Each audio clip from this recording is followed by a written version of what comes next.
Namaste everyone, welcome back to my channel. It's been a long time since post-COVID.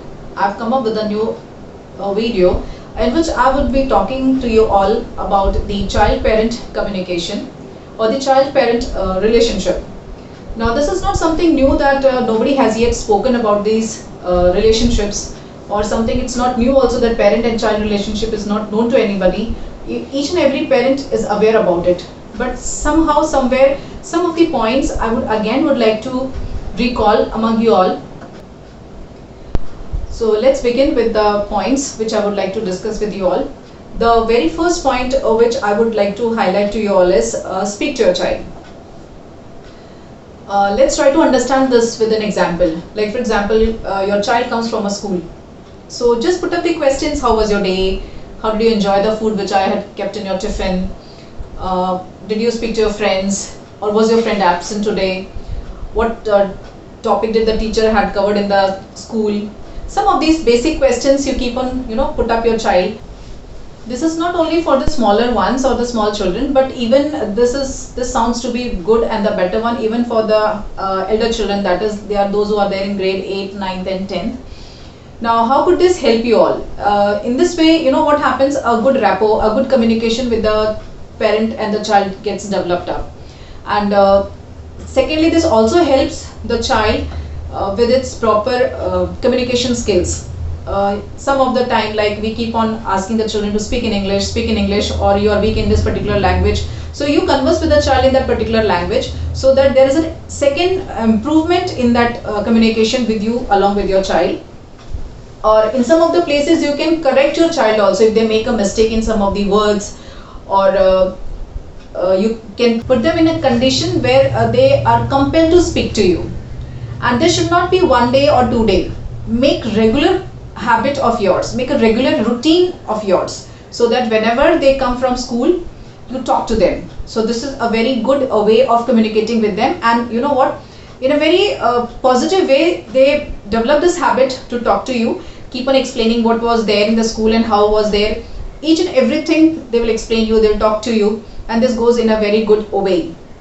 The second point which I would like to highlight is, or put in front of you people, is that involve yourself with the child. Now involve yourself with the child here, what I would like to explain with the example is, like for example, the child is sitting in front of a TV. Now he's watching the cartoon in a very jovial way, nicely is enjoying the cartoon.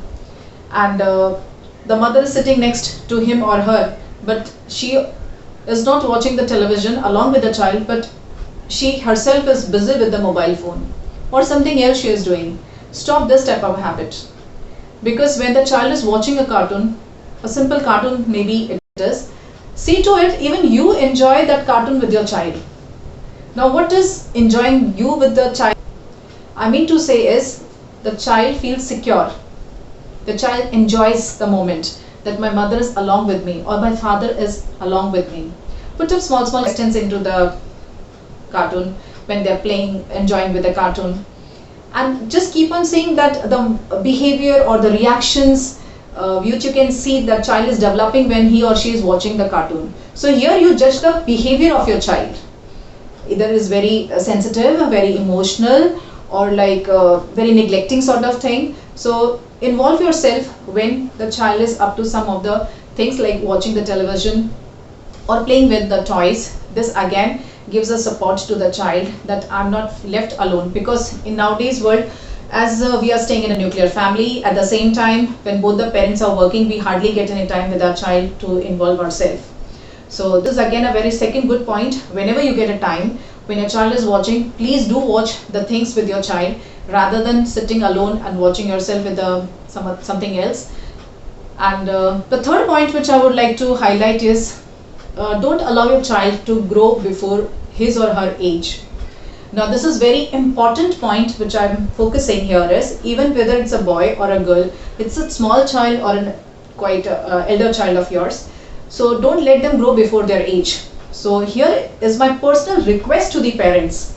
Please do check what type of talks are you talking in front of your child, and what is the type of peer group they have inside the society or outside the society. What type of talks are they into it? Children are good observers, they are good imitators. So be very vigilant about the peer group and the friend circle they are sharing among themselves within the school, maybe within the school circle, or maybe outside the school circle, or within the compound or the society in which you all stay. Here another important aspect along with this goes is the social media. Now and then you must have seen also. Don't allow your child to very often be on the social media. It's not a very good habit to be very often on the social media. And I've noticed also many a times that children are, when they start crying, the parents allow them to, give the mobile in their hand, and they keep on watching some of the other things, maybe on small videos on a YouTube or something else. But don't develop such habits, because once we give them this whenever they cry, it becomes a habit. Like, if I want to do something and I'm not getting that thing, so the child, as I said, they are very good observers, so they understand this thing, that weak point, and again they develop that same habit of crying and they get back the same thing. So stop this type of habit very in an early age itself, so it is easy for them to be well maintained. So next point which I would like to discuss and talk with you all is, involve yourself with the studies of your child. Most of the time we keep on complaining, ye padhta nahi hai, padhta nahi hai, padhta nahi hai. But see to it, kyun nahi padhta? See to it what is there in his bag, what is there in his books, how much he has done, how much is not completed. So be a part along with the child in his studies. Maybe it is difficult for you to cope up with those things, no issues with it. But see to it, you open the books, you see to it, is the child completing his or her note in the school? Is there any remark from the teacher's side onto the book or into the calendar? So these small things also makes the child to know that my parent is quite alert with my study habits, or my parent is quite alert, they may open my bag and check all those things. So don't neglect your child along with within the studies. You should be a part with the child with the studies. So this is again a very important point, as I said, because most of us are again in a nuclear family. So very often do check with the study part of your child and see to it that they complete their homework on time within a given frame of things. And small activities also you can put up them. You can try to put up a question to them, so you can understand what is the weakness in which particular subject my child is lacking or something like that, and you can arrange a better thing for him or her in this part also. Then proceeding with the other important points is, don't compare your child. This is what I request to everybody. It is not so easy as I'm saying it, don't compare your child. Even I'm also a mother of a child. So it is not so easy that once I say and you begin with this, not to do this, because it is not so as I said. But still it is not impossible. If we try, we can try it out the best of it. So have a habit of appreciation for your child. Don't compare your child, because as God creation is never worst, it's always the best. So always develop a good appreciation for your child, and rather than comparing with her or within the family or outside the family, because everyone is good. Maybe one is lacking in this area, the other one is doing the best in the other area. So slowly you will come to know the potential of your child also. So don't be disheartened against your child and keep on comparing with your child. So don't do this. This is not again a very positive habit within the parents, which I'm requesting again and again. Last but not the least, the point is criticism. Now criticism is something like that, everyone knows it. It's good also. Sometimes critics is important also. But most of the time I have noticed is we are not taking in a very positive way the criticism. So demotivating is very easy a person rather than motivating a person or a child. So make a habit not to use criticism for any of the person or even for your own child. Let's try to understand this with an example. If in case the child is weak in maths, so very often the mother or the father says he doesn't understand or he doesn't do well in maths. So slowly what is happening is the child is responding those negative statements made by the parent.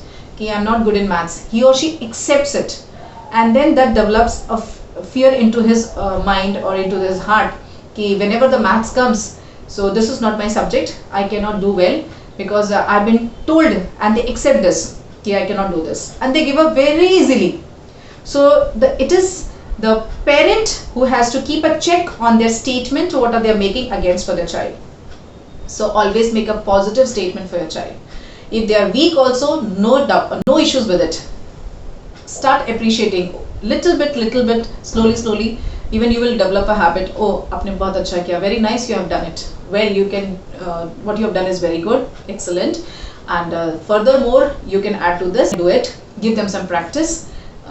Start doing worksheets out with those things, or some other things which you find the child is weak into it. Develop a positive attitude towards that goal where you want that child should reach this.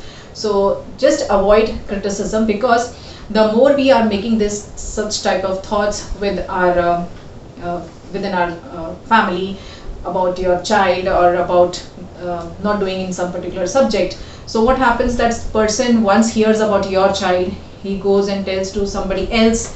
So same, that negativity keeps on discussing within that particular circle, and the child develops a negative aura. And as you all know, the universe is again made up of the vibrations and the frequencies. So negative part keeps on accumulating, and you're expecting something, a very huge positive will be created for your child. No, not at all. You yourself is responsible for creating such a negative aura for your child. So it's my humble request for each and every parent not to criticize your child, and always make it in a positive efforts how to improve your child in one or the other things where he or she is lacking those areas. Before winding up my video, I would like to recap the points which I have discussed with you all.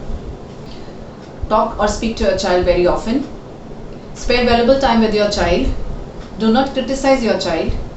Do not compare your child with anybody. Keep a check on the peer group, and at the same time on the social media also. Thank you for listening me so patiently and spending your valuable time. Do like, share and subscribe my channel. It's a very good fact that one person can share to the other person is their own valuable time. Thank you very much.